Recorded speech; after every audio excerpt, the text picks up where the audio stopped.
നമസ്കാരം. ഇന്ത്യക്കാരുടെ ഹരമായ ambassador car ഇതാ വീണ്ടും വരുന്നു. അംബാസിഡർ പേര് തന്നെ ഇന്ത്യക്കാരുടെ ഒരു നൊസ്റ്റാൾജിയാണ്.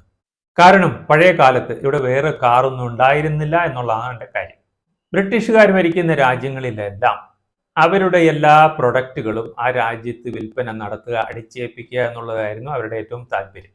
അതുപോലെ തന്നെ 50കളുടെ തുടക്കത്തിലാണ് മോറീസ് എന്ന ബ്രിട്ടീഷ് കാർ ബ്രാൻഡിന്റെ ഓക്സ്ഫോർഡ് 1 എന്ന മോഡൽ ഇന്ത്യയിലേക്ക് കൊണ്ടുവരുന്നത്.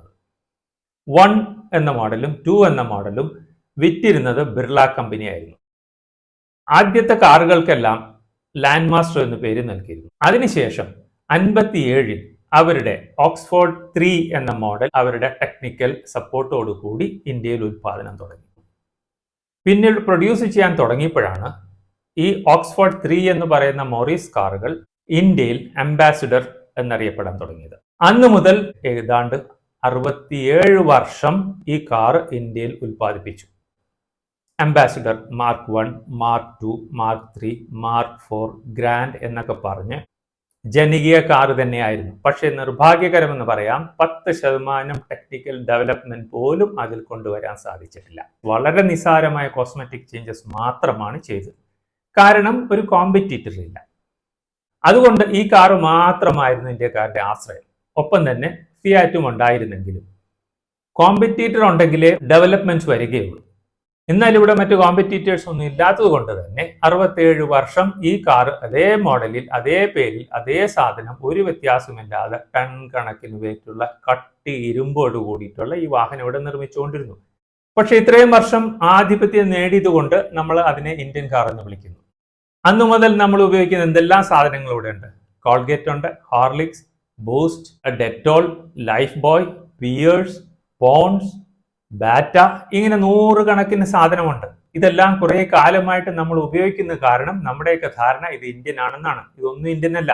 അതുപോലെ തന്നെ അംബാസിഡർ കാറും ശരിക്കും പറഞ്ഞാൽ ഇന്ത്യൻ അല്ല. എന്നാൽ മോറീസ് എന്ന് പറയുന്ന ബ്രാൻഡ് ഇപ്പൊ എവിടെ നിൽക്കുന്നു? ബ്രിട്ടനിലെ ഒരുവിധം കാർ കമ്പനികളെല്ലാം വിറ്റു. ആ കൂട്ടത്തിൽ മോറീസും വിറ്റു. ചൈനീസ് കമ്പനിയാണ് വാങ്ങിയത്. മറ്റ് ബ്രാൻഡുകളെല്ലാം ബ്രിട്ടനിൽ തന്നെ നിലനിൽക്കുന്നുണ്ടെങ്കിലും മോറീസ് മാത്രം ചൈനയിലേക്ക് പോയി. എന്നിട്ട് ആധുനിക കാറായിട്ട് കറങ്ങിത്തിരിഞ്ഞ് ചൈനയിൽ നിന്നും ഇന്ന് ഇന്ത്യയിൽ വന്നിരിക്കുന്നു ലേറ്റസ്റ്റ് മോറീസ് കാർ. അംബാസിഡർ ഇന്നും ഉണ്ടായിരുന്നെങ്കിൽ നമ്മൾ ഇന്നും ആ പഴയ രീതിയിലുള്ള അംബാസിഡർ തന്നെ പ്രൊഡ്യൂസ് ചെയ്തുകൊണ്ടിരിക്കും. കുറച്ച് ആളുകൾ വാങ്ങിക്കൊണ്ടിരിക്കും.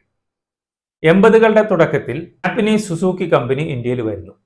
പിന്നീട് ലോകമെമ്പാടുമുള്ള എല്ലാ കാർ ബിരാൻഡുകളും ഇന്ത്യയിൽ വരികയും ഇന്ത്യയിൽ പ്രൊഡക്ഷൻ തുടങ്ങിയപ്പോൾ ഒരു വിധത്തിലും പിടിച്ചു നിൽക്കാൻ പറ്റാതെ വന്ന്, സർക്കാർ വാങ്ങിച്ചിട്ട് പോലും പിടിച്ചു നിൽക്കാൻ പറ്റാതെ വന്നത് കാരണം ഹിന്ദുസ്ഥാൻ മോട്ടോഴ്സിന്റെ അംബാസിഡർ കാർ പൂട്ടിക്കെട്ടി. അംബാസിഡർ എന്നുള്ള ബ്രാൻഡ് നെയിം ഇന്ത്യക്കാരുടെ ഹൃദയത്തിലുള്ളതാണെന്ന് തിരിച്ചറിഞ്ഞതുകൊണ്ട് ഫ്രഞ്ച് ബ്രാൻഡായ പ്യൂഷെ $1 കോടി ഇതിന്റെ ട്രേഡ് മാർക്ക് വാങ്ങുകയാണ് ഉണ്ടായത്.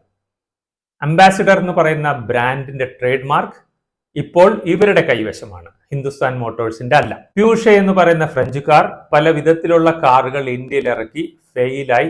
അവർ വീണ്ടും അംബാസിഡർ എന്നുള്ള പേര് മുതലെടുക്കാൻ വേണ്ടി വീണ്ടും ബിർള ഗ്രൂപ്പുമായിട്ട് കൈകോർത്ത് ചെന്നൈ പ്ലാന്റിൽ നിന്നും പുതിയൊരു കാർ ലോഞ്ച് ചെയ്യാൻ പോവുകയാണ്. സംശയമില്ല, ആ കാറിനിടാൻ പോകുന്ന പേര് അംബാസിഡർ. അംബാസിഡർ എന്നൊരു പേരുണ്ടെങ്കിൽ തീർച്ചയായിട്ടും ഇന്ത്യക്കാർ വാങ്ങും. 2 വർഷത്തിനുള്ളിൽ പുതിയ കാർ ലോഞ്ച് ചെയ്യുമെന്നാണ് അറിയുന്നത്. ഇപ്പോൾ ഈ സോഷ്യൽ മീഡിയയിൽ സർക്കുലേറ്റ് ചെയ്യുന്ന ഇമേജസ് ആർട്ടിസ്റ്റിക് ഇംപ്രഷൻ മാത്രമാണ്. അതൊന്നും അല്ല വരാൻ പോകുന്നത്.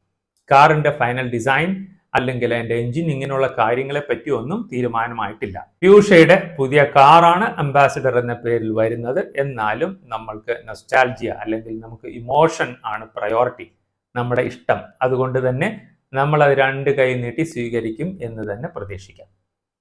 Thank you for watching.